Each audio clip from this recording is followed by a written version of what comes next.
তো আজকে করতে চলেছি কই তেল রেসিপি। এর জন্য এখানে 10টা কই মাছ নিয়ে নিলাম। মাছগুলোকে ভালোভাবে কেটে বেছে ধুয়ে নেওয়ার পরে তারপরেও লাল লাল ঠেকছিল, ওই জন্য গরম জল দিয়ে ভালোভাবে ধুয়ে লবণ হলুদ দিয়ে মেখে এটা রেখে দেবো।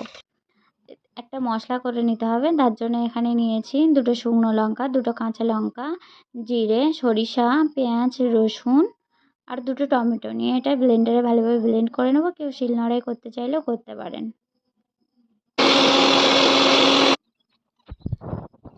ব্লেন্ড করা কমপ্লিট। এবার বাটিতে একটু গরম জল নিয়ে নেব, নিয়ে জলটা আমি গরম করতে দেবো, ওটা পরে লাগবে। কড়াইতে দিয়ে দিচ্ছি সরিষার তেল, দিয়ে আমি মাছগুলোকে ভালোভাবে ভেজে নেব। মাছের উপর পিঠগুলো একটু কেটে রেখেছিলাম যাতে মাছের ভিতরে মশলাটা ঢুকবে আর খেতেও খুব সুন্দর লাগবে। মাছগুলোকে আমি ভালোভাবে ভেজে নিচ্ছি। মাছ ভাজা কমপ্লিট হয়ে যাওয়ার পরে সেই তেল থাকতেই তাতে আরেকটু বেশি করে সরিষার তেল দিয়ে একটু 5 ফোড়ন আর এখানে মশলাগুলো দিয়ে দিচ্ছি। মশলা